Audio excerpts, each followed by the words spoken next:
తాకట్లో ఉన్న మీ బంగారాన్ని విడిపించి ఆ రోజు ఆన్లైన్ రేటుకి కొంటాం. Sharma gold company. ఇవాళ మా శివరాజు ఎప్పుడైనా కబ్జాలు చేసిండక చేసిండు ఎప్పుడన్నా? మా జితేందర్ కబ్జా చేసిండు ఎప్పుడన్నా?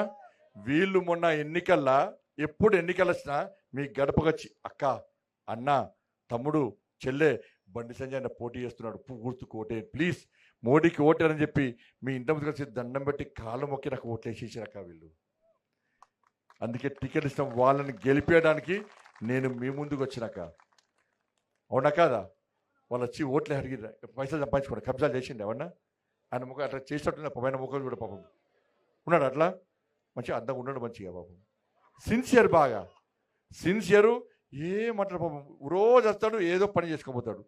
మా జితేందర్ ఇక ఆగనే ఆగాడు, ఎప్పుడు భక్తుడే. వెనక చూపట్టి అందరికీ ఆగో భక్తుడు, ఆగో ఎప్పుడు చూస్తా అదే భక్తు అని చెప్తాను. కాబట్టి వీళ్ళు కబ్జా చేస్తాడు కాదు. మా వాళ్ళేమో గుణవంతులు, మా వాళ్ళేమో గరీబోళ్ళు, బీఆర్ఎస్ వాళ్ళ కొంతమంది ఏమో గలీజోళ్ళు. ఇలా బీఆర్ఎస్ వాళ్ళ పరిస్థితి గది. ఇక కాంగ్రెస్ వాళ్ళు తెలుసా మీకు?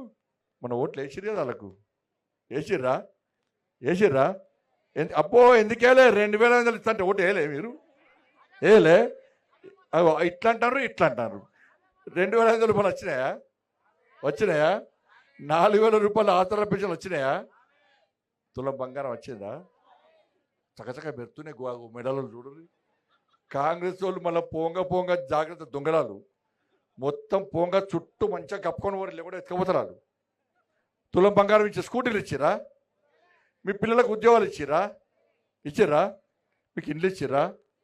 గుంట జాగిచ్చిరా? మరి ఏమి అని కాంగ్రెస్ పార్టీకి మళ్ళీ ఓటేస్తే ఏమొస్తుందక్క? ఏం రాదు, మళ్ళీ గాడిది గుడ్డొస్తుంది. ఇలా మాకు ఓటేస్తే ఇవాళ మీకు పైసలు వస్తాయి. ఇలా బీఆర్ఎస్ వాళ్ళు ఇక్కలేరు అక్కలేరు. ఇలా కాంగ్రెస్ వాళ్ళు 2 సంవత్సరాల ముఖ్యమంత్రి అయ్యి ఒక్క పైసలే. ముఖ్యమంత్రి ఏం చెప్పిండు? నా తలకాయ నరికినా కూడా నా దగ్గర ఒక్క పైసా లేదు అంటున్నాడు. అన్నాడు లేదా? మరి ఎక్కడి నుంచి పైసలు చేస్తాడు? ఈ 2 డివిజన్లు అభివృద్ధి చెందాలంటే ఇలా కాంగ్రెస్ వాళ్ళకు ఓటేస్తే వాళ్ళు ఏం చేస్తారంటే మీ ఇంటి పన్ను పెంచుతారు, నల్ల పన్ను పెంచుతారు, కరెంటు ఛార్జీలు పెంచుతారు, అన్ని పెంచి మీ నడ్డి విరుస్తారు. ఇలా మాకు ఓటేస్తే 1400 కోట్ల రూపాయలు తీసుకొచ్చినా ఎక్కడ ట్యాక్సీలు పెంచినామా? ఇలా మళ్ళా కూడా ఇంకా పైసలు పట్టుకొచ్చి అభివృద్ధి చేస్తా. పన్నులు పెంచి అభివృద్ధి చేయాలంటే వాళ్ళకు ఓటేరి, పన్నులు పెరగకుండా నిజాయితీగా నిధులు తీసుకురావాలంటే ఇలా మాకు ఓటేరి. ఈ సీతారాంపూర్కి మొన్ననే 134 కోట్ల రూపాయలు నిధులు పట్టుకొచ్చాను నీళ్ళ కోసం. ఇలా నీళ్ళే రాలేదు, నీళ్ళే రావు. ఈ సీతారాంపూర్ ఆరపల్లికి ఫస్ట్ నేనే పైప్ లైన్ వేసిన, కార్పొరేట్ అప్పుడు పైప్ లైన్ వేసిన దానికి, అప్పుడు నేనే పైప్ లైన్ వేసిన. ఇలా రోజు నీళ్లు తీసుకురావడానికి నేను 134 కోట్ల రూపాయలు పట్టుకొస్తే ఇలా నీళ్లు మీకు ఇంకా రాలేదంటే ఎందుకు రావు అంటే మాకేమో మాయ మాటలు చెప్పుడు రాదే, మోసపూరితమైన మాటలు రావే, అబద్ధాలు చెప్పుడు అసలే రాదే, మీరేమో కొంపలు ముచ్చే మాటలు వింటారా? తెచ్చే కారక ఇప్పుడు పైసలు ఇచ్చేటానికి మీరు ఓటేయాలి. ఇప్పుడు 134 కోట్ల రూపాయలు తీసుకొస్తే మీకు వచ్చినాయా? ఏమన్నా 50 కోట్లు కార్పొరేషన్ ఉన్నాయి, మీకు వచ్చినాయా? ఎందుకు రావంటే మేము తీసుకొస్తే మీకు ఓటేస్తే, మాకు ఓటేస్తే మీకు పైసలు వస్తాయి. ఇలా శాస్త్రం ఉంది కదా, వడ్డించేటోడు మనోడైతే చిట్ట చివరిన వ్యక్తి కూడా లడ్డొస్తుందట. ఇలా మేము నిధులు మీ రోడ్ల కోసం, బోర్డుల కోసం, నీళ్ళ కోసం, లైట్ల కోసం, కమ్యూనిటీల కోసం, గుళ్ళ కోసం, బండ్ల కోసం మేము పైసలు తీసుకొస్తే వాళ్ళు దాంతో కరెంటు బిల్లులు కడతారు, జీతాలు ఇచ్చుకుంటున్నారు, మీ పైసలు మీకు వస్తలేవు.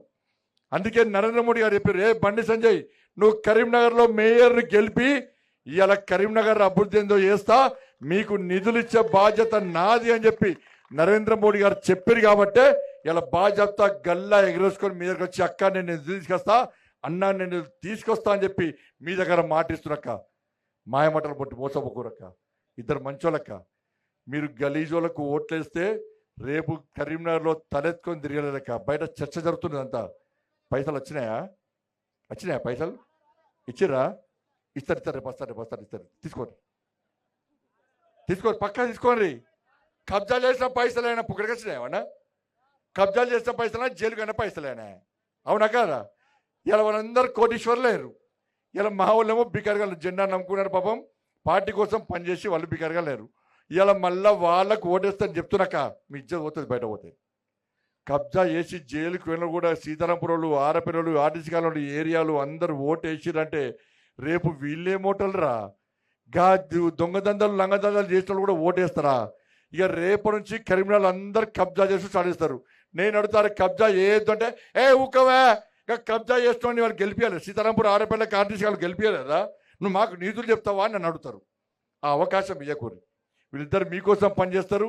నిధులు తీసుకొచ్చే బాధ్యత నాది, ఇలా మీకు అభివృద్ధి చేసే బాధ్యత మాది. కరీంనగర్కు ఇంత నిధులు తీసుకొచ్చినాం. ఇలా ఆ నిధులను సద్వినియోగం చేసుకోవాలంటే ఇలా మాకు ఓటేసి గెలిపించాల్సిందిగా మీ అందరినీ వేడుకుంటూ, వీళ్ళిద్దరు మీ దగ్గరకు వస్తారు, మీ ఆశీర్వాదం ఇవ్వండి. మళ్ళా మోసపూరితమైన మాటలు పెట్టి మోసపోకూరక్క, మా కొంపలు ముచ్చకూరు దండ పెడతా.